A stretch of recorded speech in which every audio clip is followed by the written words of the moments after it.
আসসালামু আলাইকুম। নীলুস কিচেন থেকে আমি নীলু বলছি। আপনারা সবাই কেমন আছেন? আশা করি আপনারা সবাই ভালো আছেন। আমিও আল্লাহর রহমতে ভালো আছি।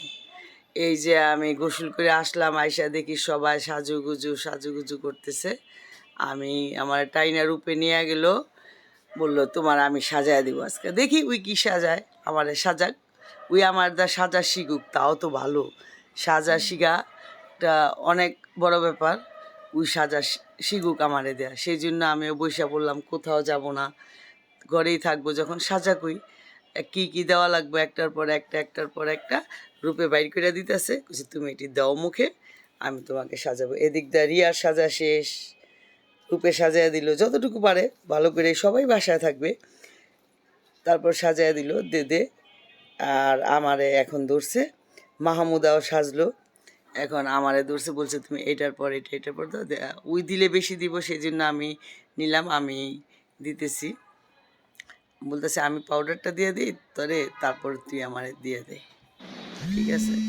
আয়া পড়বি দিন না, ওর তো কারণ উই দিলে অনেকগুলি দিব, আমি অনেক দিব না, আমি হালকা গড়ে। এখন আমাদের 3টার মতো বাজে। আমি সব কাপড় চোপড় পরে পরলাম, সব রান্না বান্না শেষ করে বাইরের মানুষ আছিল ওদের খাওয়ালো। আমি তারপর আসছি গোসল করে। আসলে গেলাম ঈদের দিন কাজ কম, একবেলা রান্না, যাই রান্দা থুয়ে দাও, মেহমান আসে দাও।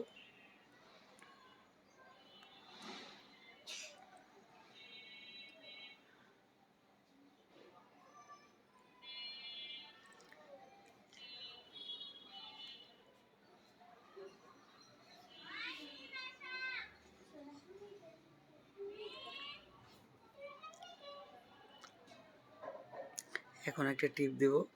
আমার টিপ খুবই পছন্দ, আমি টিপ দেখবেন আমার প্রায় ভিডিওতে টিপ আছে। আমি মোট কথা টিপ পরবই, আর বিশেষ করে গোসল করে এসে আমি একটা গোল টিপ দিবই।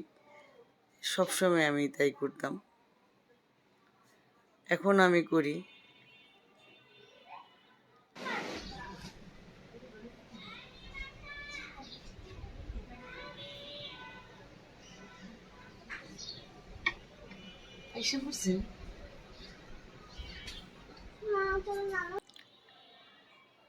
এখন ভিজা চুলটি শুকায় ভালো।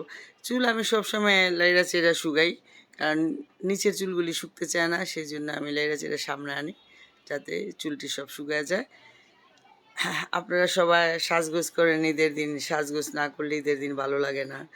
এভাবেই ঈদ শেষ হয়ে যাব, তারপর যতটুকু পারি একটু ছবি তুললাম। আপনারা ভালো থাকবেন, খোদা হাফেজ।